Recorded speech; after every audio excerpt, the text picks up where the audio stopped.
Assalamualaikum warahmatullahi wabarakatuh. Apa kabar Pak Udin? Baik. Alhamdulillah ya, kita di sini dipertemukan dalam keadaan sehat walafiat. Tujuan kita untuk bertemu kali ini adalah untuk mengadakan supervisi akademik, di mana saya berperan sebagai supervisor. Sebelumnya akan mengadakan pra-observasi untuk pembelajaran yang akan Pak Udin selenggarakan nanti. Yang pertama adalah kita akan menyepakati tentang rubrik penilaian yang akan saya buat ketika pembelajaran berlangsung. Kemudian yang kedua, saya akan menanyakan tujuan pembelajaran yang nanti akan Pak Udin sampaikan. Kira-kira tujuan pembelajarannya apa? Jadi mengenai tujuan pembelajaran berhubung hari ini itu pelajaran IPS, tepatnya pada tema 2 subtema 1, yaitu tentang proklamasi kemerdekaan. Tujuan pembelajarannya adalah saya berusaha untuk melatih siswa untuk mempelajari makna-makna tentang proklamasi kemerdekaan, terutama dalam kehidupan sehari-hari, penerapannya dalam kehidupan sehari-hari, sehingga siswa atau peserta didik itu mampu memahami nilai-nilai yang terkandung dalam proklamasi kemerdekaan tersebut, sehingga siswa dapat lebih baik dalam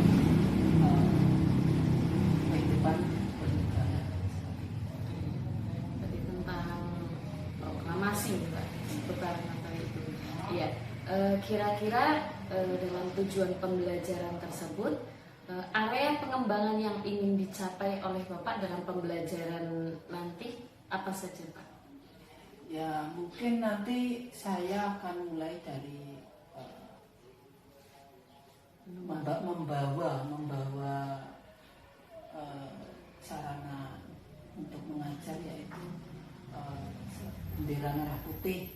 Pertama itu saya bawa bendera merah putih, saya tunjukkan ke siswa, dan nantinya saya tanya siswa, apa sih bendera merah putih, maknanya apa arti merah dan putih itu. Merah itu mungkin misalnya merah itu artinya berani, menunjukkan perjuangan pengorbanan bangsa Indonesia dalam mencapai kemerdekaan, dan yang putih untuk sebagai tanda suci atau tanda ketulusan hati, tanda perdamaian. Jadi area pengembangan yang ingin dicapai di area kognitif siswa, ya, Pak? Iya. Kemudian iya. Adakah area pengembangan afektif, yaitu untuk pengembangan dari perasaan siswa? Ya. Perasaan siswa nanti sesudah saya tunjukkan bendera merah putih itu, mereka sudah memahami arti dari warna-warna tersebut. Saya akan lanjutkan dengan diskusi dengan mereka tentang makna proklamasi kemerdekaan yang sebelumnya sudah saya nantinya saya siapkan teks proklamasi yang akan mereka pelajari dan diskusikan, sehingga nanti saya beri waktu mungkin 15 menit untuk mereka berdiskusi, dan saat itu setelah itu saya mungkin akan memberikan pertanyaan dan mereka akan menjawabnya.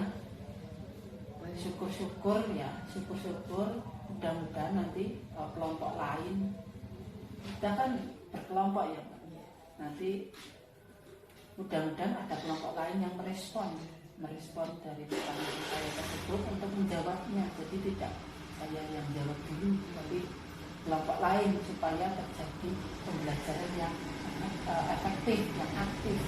Jadi tidak pasif dari saya, tapi mereka bisa tanya jawab dengan sini ada dua area pengembangan yang ingin dicapai oleh Bapak ini, kalau saya tangkap adalah area pengembangan kognitif, yaitu mungkin untuk pengetahuan siswa menjadi lebih tahu tentang proklamasi, ya, dan pada akhirnya mereka dapat mengembangkan diri untuk berperilaku ya, secara baik di masyarakat. ya, untuk mengembangkan pembangunan Indonesia mungkin diharapkan seperti itu. Iya. Kemudian untuk area afektifnya diharapkan mungkin perasaan mereka akhirnya memiliki kebangsaan yang tinggi gitu ya Pak. Dengan dari pembelajaran tersebut. Oke, ya, terima kasih. Kemudian strategi yang dipersiapkan oleh Bapak, strategi apa saja dalam langkah-langkah pembelajaran nanti yang akan dilaksanakan? Ya, strateginya mungkin mirip seperti tadi ya. Saya ambil bendera hanya untuk sebagai persepsi. Persepsi itu mengaitkan antara materi saya dengan bahan ajar yang saya bawa, bahan ajar yang saya bawa, supaya mereka tahu keterkaitan antara bendera merah putih dan materi sejarah proklamasi kemerdekaan Indonesia. Setelah itu saya akan memberi pancingan pertanyaan berupa makna yang terkandung dalam proklamasi kemerdekaan. Dalam kemerdekaan Indonesia itu ada maknanya, ya, misal tentang martabat Indonesia naik, tentang titik awal perjuangan bahasa Indonesia dan sebagainya. Itu nanti bisa saya bahas di sana bersama anak-anak. Berarti untuk persepsi, tanya jawab, iya, diskusi juga ya Pak. Ya. Dan kemudian mungkin metode ceramah juga kan Bapak laksanakan ya sebelum mengawali diskusi, mungkin ya ceramah dulu supaya mereka tahu gambaran skema apa yang akan kita pelajari nanti, seperti itu. Oke Pak, sepertinya cukup pertanyaan dari saya untuk praobservasinya. Mari kita lanjutkan dengan pembelajaran yang akan Bapak bawakan. Saya akhiri dulu untuk praobservasinya. Assalamualaikum warahmatullahi wabarakatuh. Waalaikumsalam warahmatullahi wabarakatuh.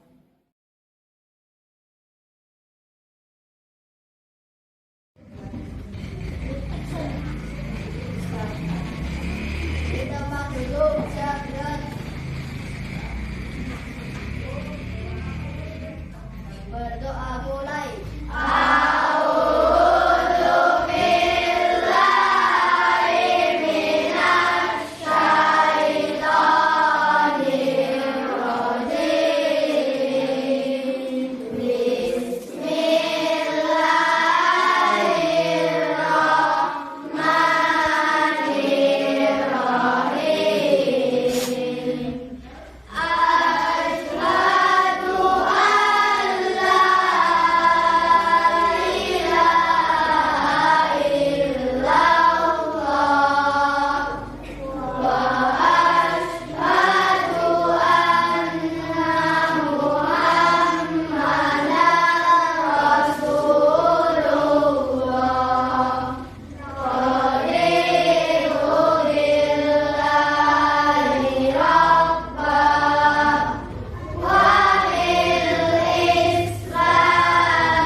wassalatu wassalamu ala asyrofil anbiya'i wal mursalin wa ala alihi wa sahbihi ajma'in amma ba'du.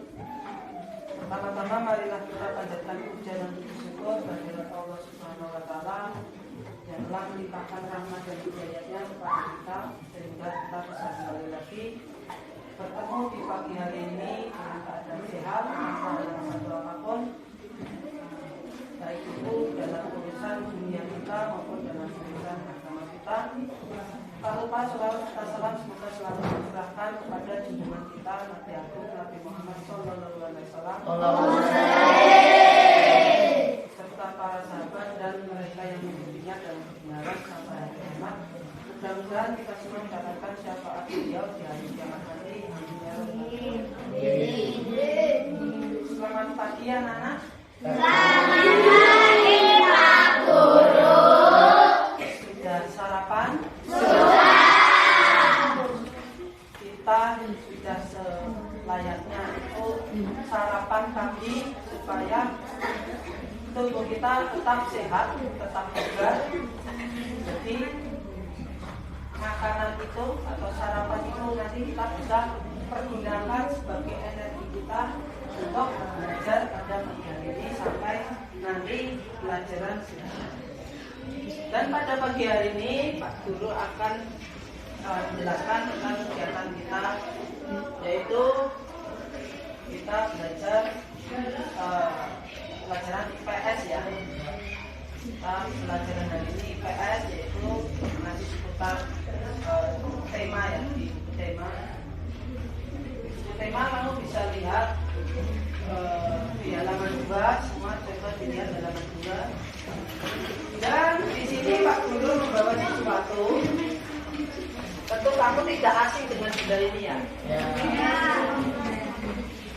Sambil lihat di depan.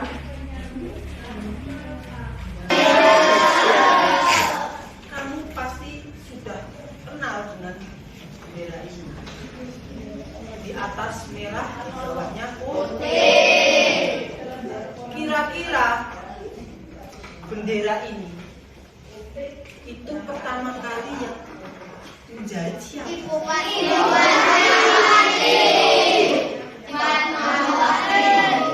Dan pertama kali dikibarkan itu tanggal berapa?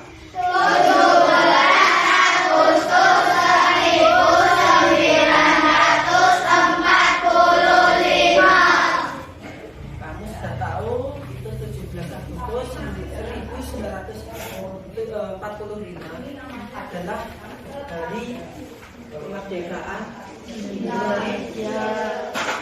Kita mempunyai bendera sendiri. Ini harus kita jaga karena di balik warna merah dan putih itu ada makna yang pejuang-pejuang kita itu warna merah. Ini maknanya berani, bermakna berani, perjuangan, simbol perjuangan bangsa Indonesia, mengorbankan nyawa. Ini dibalik warna merah. Dan di untuk arti warna putih itu simbolnya kesucian, ketulusan, perdamaian. Jadi selain berani, tangguh, berjuang, itu benderanya juga menyimbolkan tentang kesucian dan perdamaian. Jadi ini bukan sembarang bendera. Ini benda yang dulunya pahlawan kita itu mempertahankannya supaya tetap berkibar, walaupun harus nyawa yang dipertahankan. Dan arti warna merah ini sendiri itu berarti tubuh manusia, raga manusia, dan putih itu adalah jiwanya. Jadi ada raga, ada jiwa, jiwa raga Indonesia kan ya. Jadi di antara ada jiwa ada raga. Kamu punya raga itu bisa kamu hitung. Kalau jiwa itu yang ada di dalam hati nurani, kamu itu jiwanya pemberani atau jiwanya percaya diri itu mengenai jiwa. Tapi kalau raga itu berwujud di fisik atau tubuh kami. Lalu selanjutnya kita sebagai warga juga bisa juga dulu punya tanah tidak boleh dulu punya tanah kerajaan-kerajaan besar. Mau makan juga sekarang kita makan sudah enak. Mau makan apa? Ada nasi goreng ada yang melarang kamu makan, ada yang melarang kamu beli beras. Kita sudah hidup enak, maka dari itu kita harus bersyukur. Lalu selain bendera ini, guru juga ingin bercerita tentang perjuangan bangsa Indonesia sebelum kemerdekaan. Kenapa sih Indonesia itu bisa merdeka? Itu pertanyaan yang umum ya. Kenapa? Mengapa Indonesia bisa merdeka? Ada yang tahu? Ya, dari 8 kelompok ini ada yang tahu? Mengapa Indonesia bisa merdeka?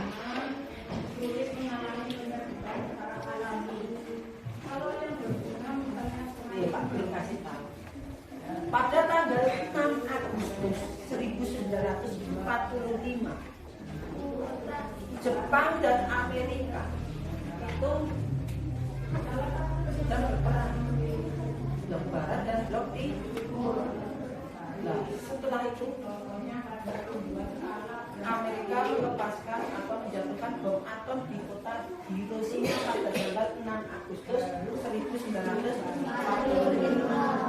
dan dilanjutkan 3 hari ke depan, yaitu tanggal 9 Agustus 1945 dibom atom lagi, tapi di kota Nagasaki. Tanggal 6-nya di kota Hiroshima, tanggal 9-nya di kota Nagasaki. Nah, begitu dibom, akhirnya terjadi kota itu terjadi kekurangan pasukan, kekurangan tentara ini. Tentara-tentaranya tidak ada di sana. Akhirnya tentara-tentara yang sedang menjajah negara lain, tentara Jepang yang sedang menjajah negara lain, itu dipaksa untuk pulang. Ayo pulang, kita di negara kita sedang diserang. Jangan sampai negara kita jatuh oleh tentara Amerika. Lalu pulanglah semua. Tentara Jepang itu yang menjajah negara Asia Tenggara. Terjadilah kekosongan kekuasaan atau kekosongan pemerintahan. Di Indonesia tidak ada yang jajah. Orang Jepangnya sudah pergi semua. Nah, di situ Indonesia tahu informasi itu bocor.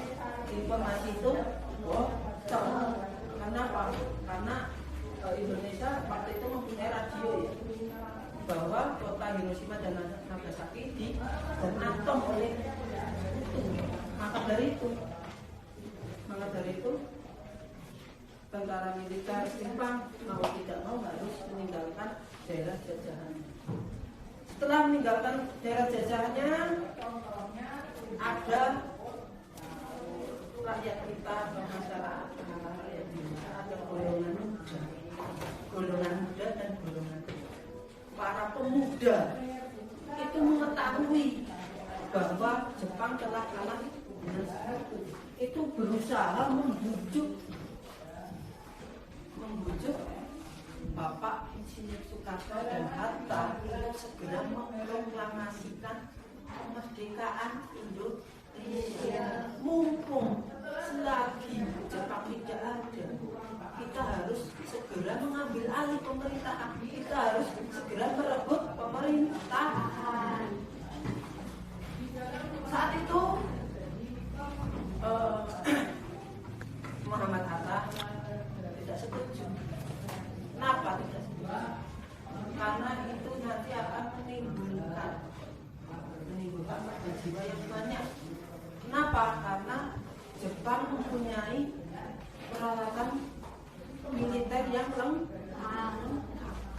zaman kita hanya bambu runcing. Begitu juga dengan Insinyur Soekarno. Apa yang beliau berkata, apa yang kita punya untuk melawan Jepang, apa yang kita persiapkan. Jangan kita mengambil langkah yang terburu-buru sehingga akan timbul korban jiwa yang banyak. Para pemuda ini memaksa Soekarno-Hatta untuk segera memproklamasikan. Soekarno-Hattanya bersikeras, jangan dulu, jangan, nanti kalau Jepang menyerang atau menyerang balik, kita akan banyak korban jiwa. Golongan muda itu tidak terima, mau nggak mau harus nanti besok tanggal 17 Agustus harus diproklamasikan. Karena mereka tidak mau, akhirnya diculik Bapak Insinyur Soekarno dan Muhammad Hatta itu diculik oleh golongan muda. Yang itu disebut Rengas Dengklok. Segera memproklamasikan kemerdekaan Indonesia dan tidak terpengaruh oleh Jepang. Karena pada waktu itu, pada tanggal 16 Agustus itu waktu-waktu yang sangat penting, waktu-waktu yang sangat penting ya. Karena besok itu harus segera diproklamasikan. Nah, setelah diculik pada jam 20 atau jam 8 malam, tanggal 16 Agustus jam 8 malam dibebaskan. Oke, kita akan memproklamasikan kemerdekaan tanggal 17 Agustus. Nanti dibebaskan. Oke, dibebaskan. Lalu mereka menuju ke rumah Laksamana Tadasilinda untuk menyusun teks proklamasi. Nah, itu disusun Pak, teks proklamasi. Teks proklamasi itu kira-kira siapakah yang menyusun?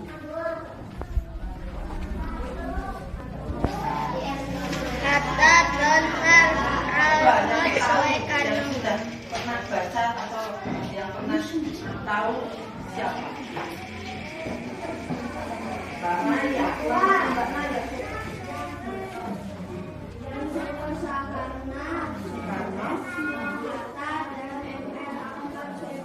Nah, yang menyusun bagus. Sudah tepat. Yang menyusun itu ada Bapak Insinyur Soekarno itu sebagai penulis yang nulis naskah, ya. Ahmad Subarjo, Muhammad Subarjo itu sebagai penyusun yang memberi ide di kalimat pertama, dan Muhammad Hatta itu di kalimat kedua. Yang kalimat pertama, coba kamu bisa baca itu. Kami Indonesia dengan ini menyatakan kemerdekaan Indonesia. Itu ide yang ditulis, yang disusun oleh Bapak Subarjo. Bapak Subarjo itu kata-katanya Bapak Subarjo yang membuat itu. Lalu kata-kata yang kedua yang di bawahnya lagi, hal-hal yang mengenai pemindahan kekuasaan lain di Indonesia dengan cara sesama dan dalam sertifikatnya. Hal-hal yang mengenai pemindahan kekuasaan dilaksanakan dengan sesama dan dengan tempo yang singkat. Itu kata-kata siapa yang membuat kata-kata itu? Ada siapa yang mau tahu? Bukan Insinyur Soekarno. Dia itu menyumbangkan kata-kata itu untuk dituliskan di teks naskah proklamasi. Lalu di situ ada juga dihadiri juga BM Dia, Sayuti Melih, ada lagi Soekarni ya. Nah, Soekarni ini juga punya tugas atau punya penyusunan naskah teks proklamasi. Apa? Soekarni mengusulkan. Nah, kamu bisa lihat di teks tersebut, Soekarni itu mengusulkan agar yang menandatangani teks proklamasi tersebut adalah Soekarno dan Hatta. Kamu bisa lihat sendiri kan di situ ada tanda tangannya. Ya. Kalau Soekarni tidak mengusulkan, mungkin di situ tidak ada tanda tangannya. Belum Soekarni mengusulkan ada juga tanda tangan oleh Soekarno. Di situ kamu bisa lihat ada tanda tangannya, ada. Setelah selesai disusun, ditulis, lalu diketik. Nah, di situ ada yang tukang ngetiknya juga. Siapa yang ikut andil dalam mengetik teks proklamasi? Kamu bisa lihat di situ ada Sayuti Melik. Sayuti Melik itu yang mengetik. Pertama ditulis tangan oleh Bapak Insinyur Soekarno. Lalu diketik. Setelah ditulis sudah benar, sudah sepakat, kata-katanya sudah sepakat semua, sudah bermusyawarah dengan teman-teman, akhirnya diketik oleh saya sendiri pakai mesin ketik. Jadi ada yang versi tulisan, ada yang versi ketik. Itu mesin ketik ya, itu ya berat ya. Kalau sekarang enak, akhirnya komputer. Kalau dulu itu pakai mesin ketik. Setelah diketik, besok harinya tanggal berapa? 17 Agustus 1945 itu akan diadakan proklamasi kemerdekaan.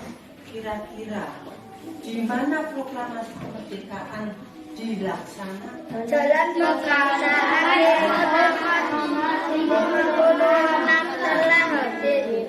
Jalan Pegangsaan Timur nomor 56. Di kediaman siapa? Kediaman Bapak Insinyur Soekarno. Di sanalah teks itu dibacakan dan disaksikan seluruh masyarakat Indonesia. Dilaksanakan disaksikan dan didengarkan oleh seluruh rakyat Indonesia. Dan saat itu dikibarkanlah bendera merah putih yang pertama yang dijahit oleh siapa? Ibu Fatmawati. Yang tadi Pak Duri sudah ambilkan itu bendera yang pertama kali dijahit itu yang dijahit pertama kali bendera merah putih adalah Ibu Fatmawati dan dikibarkan pada saat proklamasi kemerdekaan. Nah, di samping itu kita sudah mengetahui alur atau cerita dijajah Jepang pada saat perang dengan Amerika, dengan Barat itu baru bisa perang. Kenapa bisa perang? Dulu ada yang namanya tentara peta. Tentara peta. Peta itu tentara yang sekarang itu jadi TNI itu ABRI. Dulu itu peta itu yang melatih itu Jepang. Kita itu dilatih perang oleh Jepang untuk ikut menyerang Amerika. Dulu itu kita itu dilatih Jepang untuk membantu Jepang dalam menyerang Amerika. Setelah itu dulu bahasa Indonesia sangat bekerja keras, sangat penuh perjuangan dalam merebut bangsanya, dalam merebut negaranya. Maka dari itu pada saat proklamasi adalah titik puncak perjuangan bangsa Indonesia. Sudah merdeka, akhirnya puncaknya itu. Yang kedua, makna proklamasi kemerdekaan Indonesia apa yang juga selain titik puncak itu? Siapa yang tahu langsung ketik jari.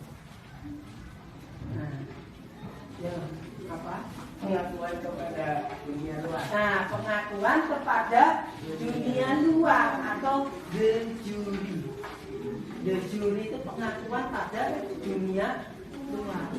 Dan setelah kita itu mengproklamasikan, kita menyatakan kemerdekaan, itu namanya de facto. De facto itu berarti kita menyatakan kemerdekaan dan merdeka.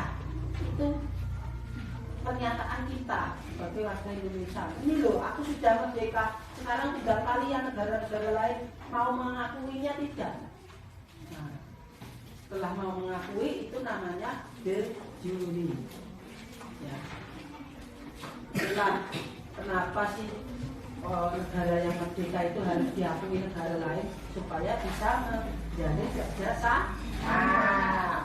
Kalau sebuah negara sudah merdeka tapi belum diakui, maka negara lain yang belum mengakuinya mau bekerja sama pasti akan mikir-mikir ya, tidak mau karena belum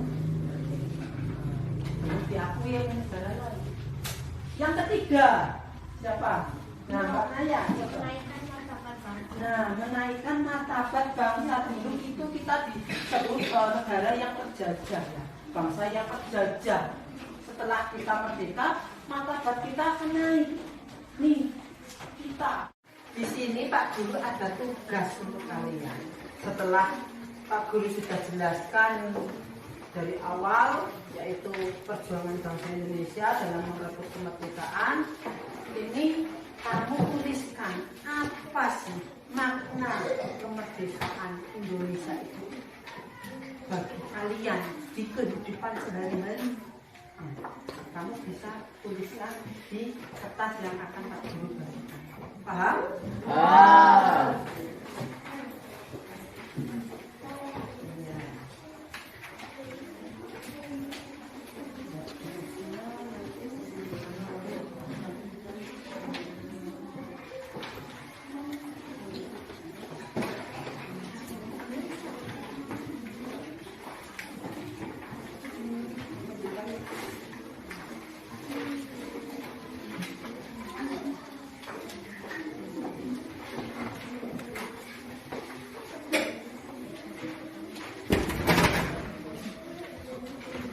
Sudah kamu manfaatkan kertas kosong itu untuk menjawab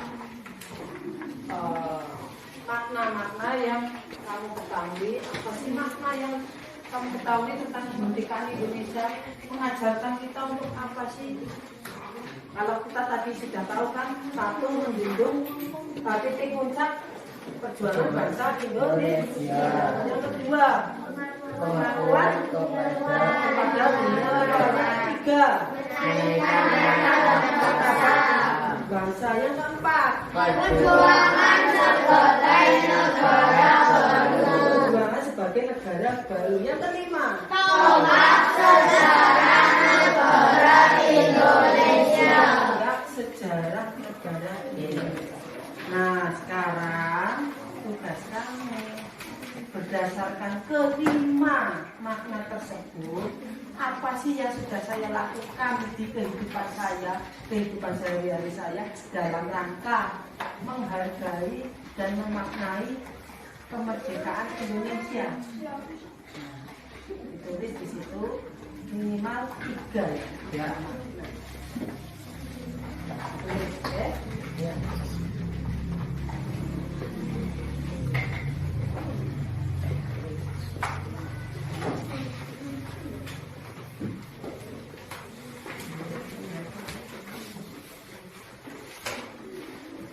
Bisa berdiskusi dengan temannya, berdiskusi.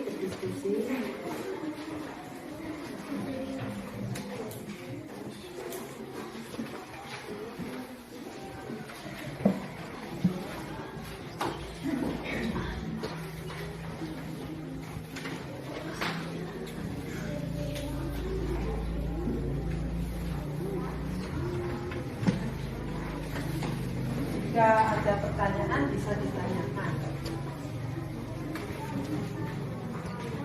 Nah, tanya, Mbak Sania, pertanyaan apa? Mbak Naya, mau tanya? Mbak Niki.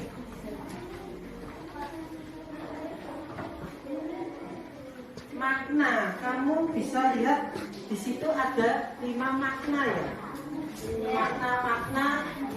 Makna itu apa sih? Arti. Jadi setiap peristiwa itu mempunyai arti. Jadi peristiwa kemerdekaan Indonesia. Dulunya itu kita dijajah, ya. Tahu dijajah enak betul? Tidak enak kan? Sekarang kita sudah merdeka. Nah, kamu bentuk syukurmu apa, bentuk perilakumu apa dalam mensyukuri kemerdekaan Indonesia? Apakah belajar yang giat? Apakah saling menghargai? Apakah saling menghargai teman yang lain yang berbeda ras, suku, bangsa, agama, supaya bisa bersatu? Apakah berusaha menjadi orang yang adil, orang yang rajin, seperti itu? Itu bentuk makna proklamasi dalam kehidupan sehari-hari. Makna proklamasi kemerdekaan Indonesia dalam kehidupan sehari-hari. Ini kita sudah merdeka. Apa sih yang bisa kita pelajari dari kemerdekaan Indonesia itu, dari perjuangan pahlawan-pahlawan kita dulu? Kita nggak mau jadi seperti mereka, mau kan? Berhubung kita sudah merdeka, kita perlu perang tidak kan? Berarti kita supaya bisa bermanfaat untuk Indonesia seperti apa? Supaya bisa menjunjung tinggi martabat Indonesia bagaimana? Supaya bisa yang tadi bisa menjadi negara baru yang maju bagaimana? Kamu harus bagaimana? Itu kan? Apakah jadi orang yang malas? Apakah jadi orang yang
meminta minimal 2 saja ya, 2 saja kelompok yang ingin mengutarakan pendapatnya atau yang sudah selesai menjawab makna-makna proklamasi kemerdekaan Indonesia dalam kehidupan sehari-harinya. Yo, siapa yang ingin maju? Yo, Mas Adam bisa? Sudah selesai? Ya, ayo, semua maju. Di bawah lembar kerjanya. Yang lain di sini menemani Mas Adam. Mengajar.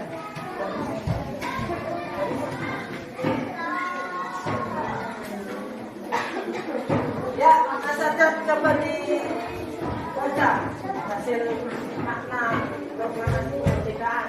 Usaha untuk mempertahankan persatuan dan kesatuan bangsa Indonesia. 1. Belajar yang giat. 2. Meneruskan perjuangan bangsa Indonesia dengan cara menjadi anak yang berguna bagi nusa dan bangsa. 3. Melanjutkan pembangunan bangsa Indonesia. Ya, tepuk tangan dulu. Inilah bentuk kita menghargai dalam rangka meneruskan perjuangan bangsa Indonesia sebagai negara baru, yaitu meneruskan, mempertahankan, dan satu lagi apa tadi, belajar yang giat. Kalau kita pengen memaknai kemerdekaan Indonesia harus dengan cara yang baik, baik. Kehidupan sehari-hari kita harus saling bisa menghargai supaya persatuan dan kesatuan kita tetap terjaga. Jangan membeda-bedakan teman. Jangan membeda-bedakan teman. Dia dari suku mana? Jangan. Ya. Kita sama suku lain harus saling rukun biar bisa supaya bisa bersatu dan memupuk rasa persatuan dan kesatuan. Ya, terima kasih Mas Ada. Dipersilakan untuk duduk kembali. Dan untuk laki-laki udah ya, sekarang yang perempuan di antara perempuan ini apakah ada yang sudah selesai dan ingin mengutarakan pendapatnya tentang makna kemerdekaan Indonesia? Ya, ya Mbak Niki, Mbak Anda, Mbak Naya, Mbak Aina.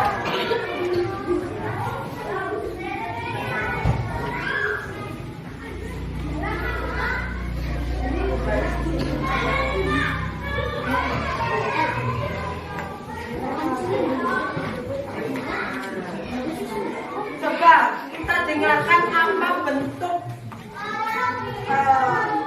tindakan atau dalam rangka memaknai kemerdekaan Indonesia menurut versi ini. Coba ya.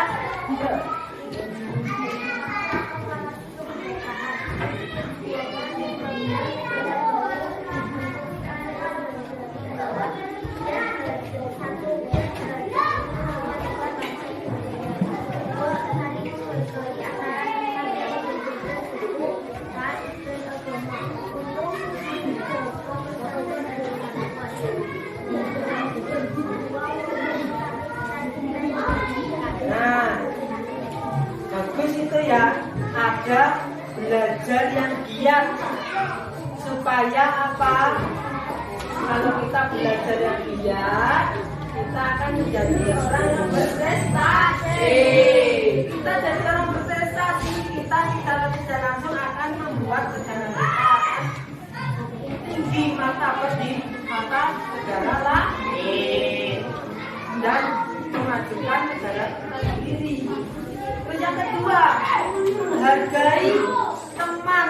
Saling menghargai teman itu juga untuk kamu menghayati makna-makna kemerdekaan. Kita menghayati makna-makna, menerapkan makna-makna kemerdekaan Indonesia dengan cara menjaga dan menghargai perbedaan dari suku mana, suku Jawa, suku Sunda, harus sudah hidup tuh rukun supaya persatuan dan kesatuan tetap terjaga. Jadi kalau kita bersatu, itu kita kuat tidak? Kita kuat tidak kalau bersatu? Wah. Ya. Kita aja kalau nak tarik tambang, kamu tahu tarik tambang? Kira-kira kalau hanya satu orang dengan yang 5 orang menang mana? 5 orang, maka dari itu kita harus bersatu. Ya, jangan berpecah belah. Terus yang ketiga, belajar. Belajar yang giat untuk menggapai cita-cita, berjuang untuk menggapai cita-cita supaya apa yang kita cita-citakan bisa menjadi polisi, menjadi dokter, menjadi TNI, menjadi guru, menjadi insinyur, itu terserah. Yang penting kita harus jadi orang yang berguna bagi nusa dan bangsa. Itu ya, Mbak. Ya, bagus. Kita untuk gerak ini.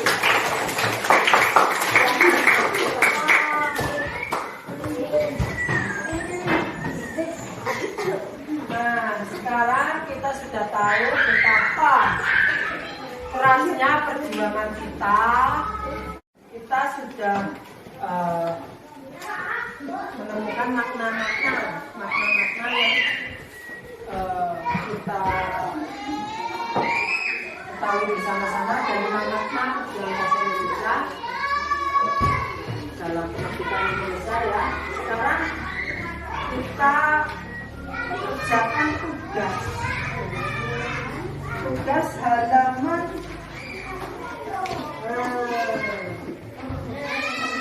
di situ ada kata kota-kota, ada apa, mengapa, bagaimana, terus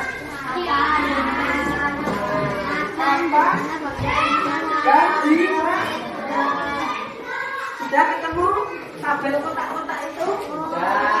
Berdasarkan teks yang Pak Guru bagikan, kamu membuat pertanyaan dengan kata-kata tersebut beserta jawabannya.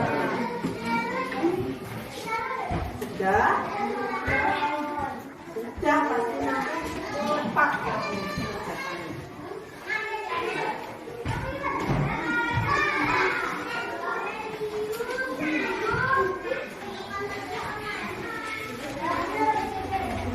Kalau sudah, nanti Pak Guru ambil ya, kalau dikumpulkan ya tugasnya ya. Setelah berdoa, Pak Guru ditutup ya.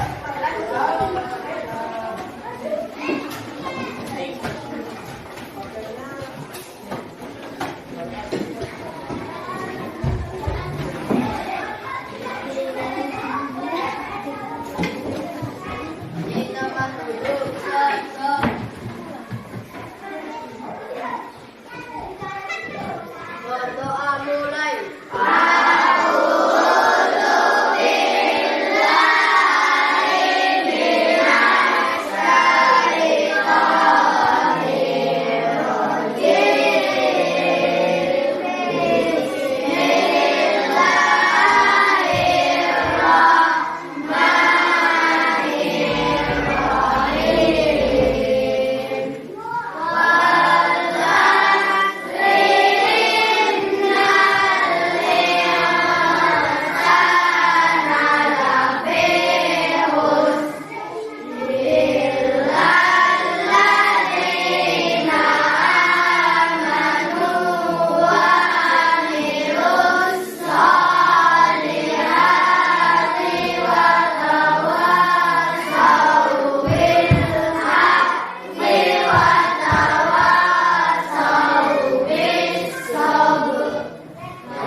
Assalamualaikum warahmatullahi wabarakatuh. Waalaikumsalam warahmatullahi wabarakatuh.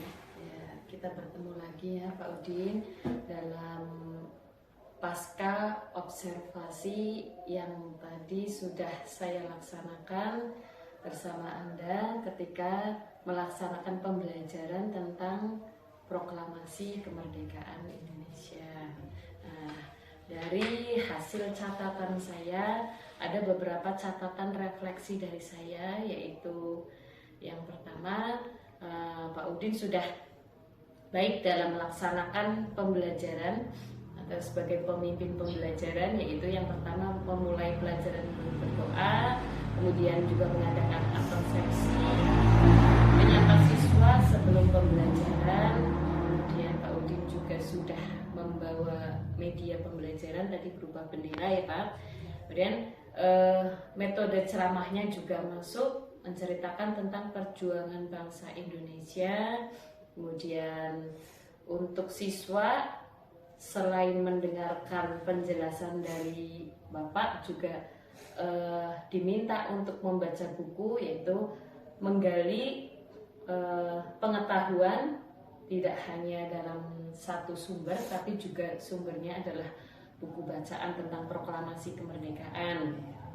Kemudian setelah membaca buku, Bapak juga melakukan tanya jawab kepada siswa untuk mengetahui sejauh mana siswa dapat mengetahui atau dapat menyerap pengetahuan dari apa yang Bapak sampaikan pada hari itu. Demikian ada hal-hal yang perlu saya tambahkan dalam refleksi pasca observasi kali ini.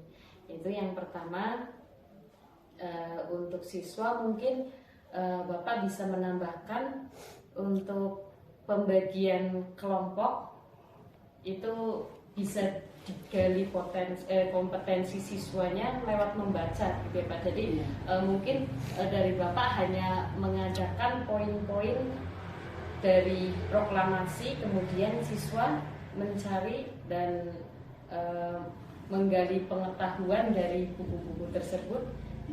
Mereka juga dapat diskusi, kemudian mempresentasikan hasil diskusi dari apa yang mereka baca, apa yang mereka dengar, kemudian apa yang mereka lihat gitu. Kemudian yang kedua adalah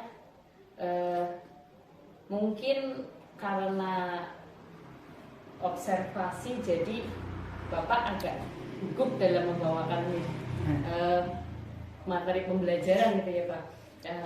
Ini manusiawi karena semua orang juga mungkin ketika ada kamera, ketika ada supervisi, mungkin merasa oh kok saya diawasi begitu. Jadi mungkin untuk waktunya agak lebih dari 2 kali jam pelajaran ya, 2 JP. Nggak masalah itu, mungkin bisa diperbaiki untuk pertemuan selanjutnya. Terima kasih.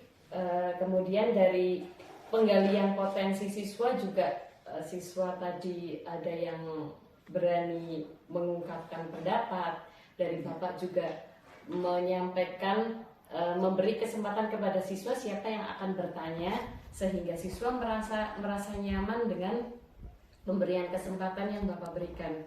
Nah, untuk yang terakhir, pertanyaan dari saya adalah apa rencana tindak lanjut Bapak setelah Bapak menyampaikan pembelajaran yang tadi tentang proklamasi? Tindak lanjutnya itu, tindak lanjut saya, pertama saya akan mengacu pada tugas yang tadi yang sudah saya bagikan tadi, dan ternyata jawabannya cukup baik.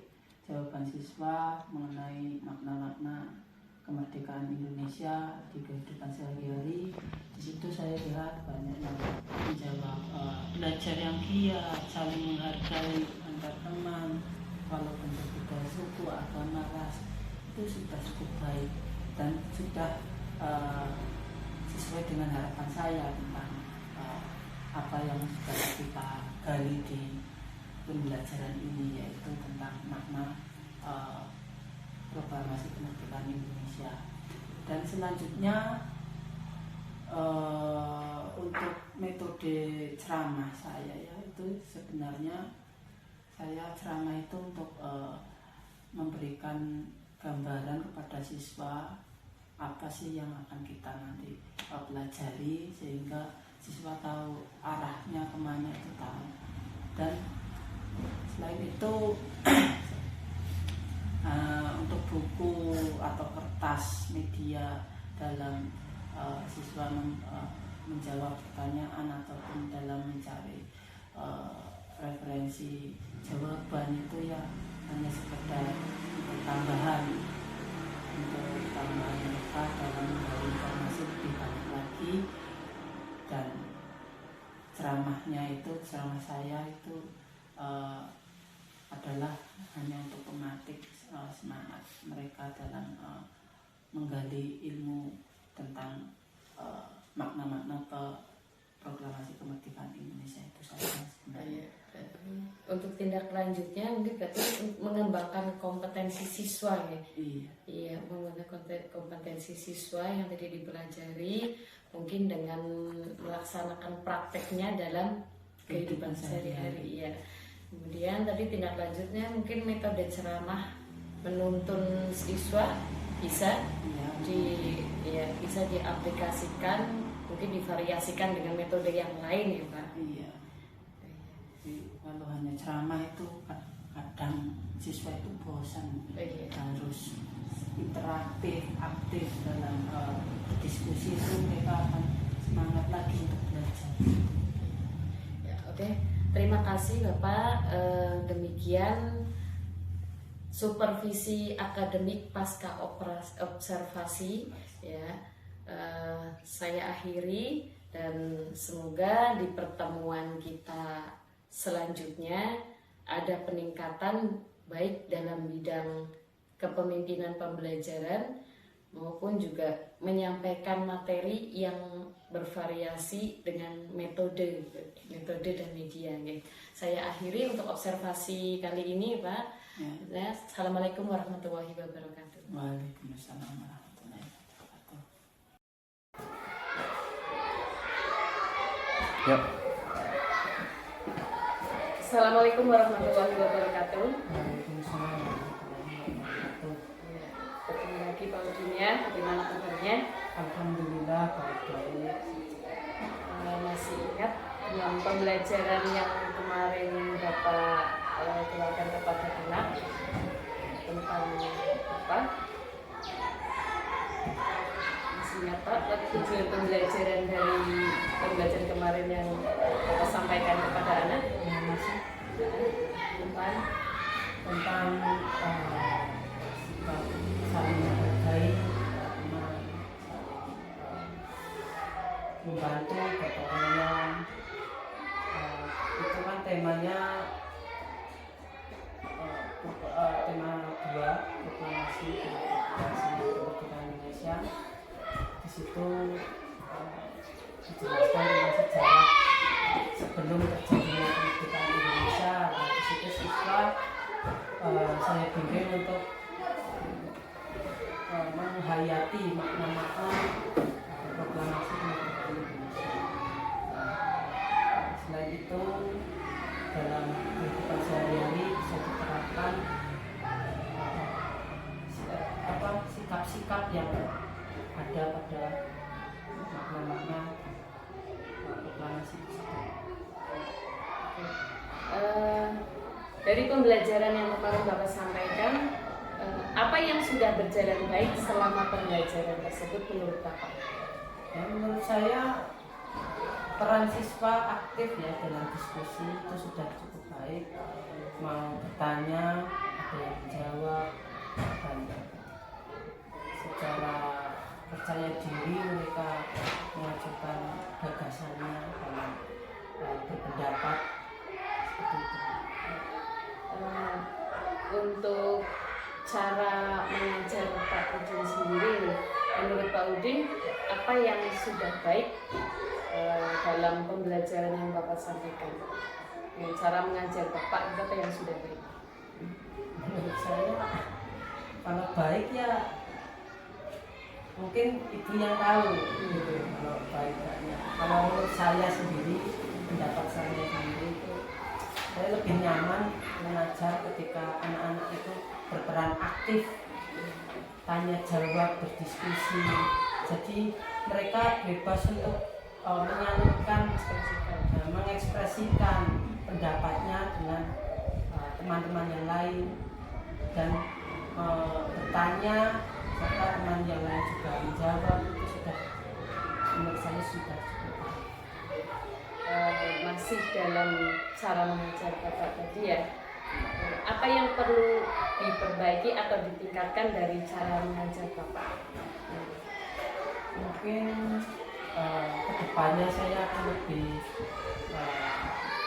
menambah bahan-bahan ajar, media-media ajar maksud saya, itu lebih komplit lagi, lebih sempurna lagi supaya anak-anak belajarnya lebih menyenangkan. Kira-kira memerlukan metode atau tidak dalam pembelajaran untuk menyenangkan dan berpihak pada siswa kan? Kalau metode ya harus ya, kita harus punya cara untuk mengajar itu seperti apa, harus punya. Cara saya nantinya insya Allah akan memakai media yang lebih komplit lagi supaya mereka itu menikmati belajar mereka. Berkaitan dengan metode ya Pak, metode pembelajaran. Kemudian apa yang Bapak lakukan untuk tetap dalam kondisi kehadiran penuh, tetap konsentrasi ketika pembelajaran berlangsung dari awal sampai akhir? Ya, saya harus aktif dalam pembelajaran tersebut. Selain siswa yang aktif, saya pun juga aktif sebagai guru untuk selalu memberikan pancingan-pancingan pertanyaan supaya mereka bisa mengembangkan pertanyaan-pertanyaan berikutnya yang sekiranya mereka masih belum mengetahuinya dalam materi yang saya sampaikan. Menurut Bapak, apa yang akan Bapak lakukan atau untuk meningkatkan mindfulness pada saat pembelajaran berlangsung, pada saat kehadiran penuh itu, apakah apa yang perlu Bapak tingkatkan dari cara-cara Bapak mengingatkan fokus kepada anak sampai tujuan pembelajaran itu tercapai? Dengan menambah media ajar. Kalau media ajarnya menyenangkan, otomatis siswa itu pasti fokus, pasti akan tertarik untuk mengikutinya dan tidak bosan.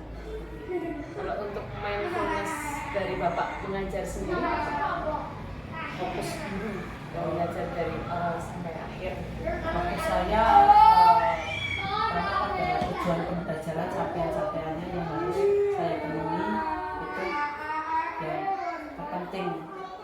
Selain dengan diskusi, saya tetap pada lingkup tujuan pembelajaran itu. Tujuan saya untuk mencapai pemahaman siswa yang bagaimana itu saya lebih fokuskannya. Ya, pertanyaan berikutnya adalah apa yang Bapak rasakan pada saat percakapan pasca observasi kita kali ini? Rasanya bagaimana? Saya ikut senang karena ada teman sejawat yang terjalin dalam guru penggerak ini, dan saya juga mungkin suatu saat juga seperti ibu seperti itu. Jadi saya ingin membantu dalam tugas ibu dalam observasi.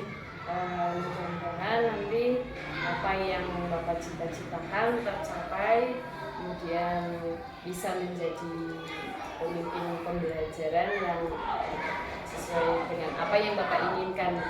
Oke, terima kasih Pak.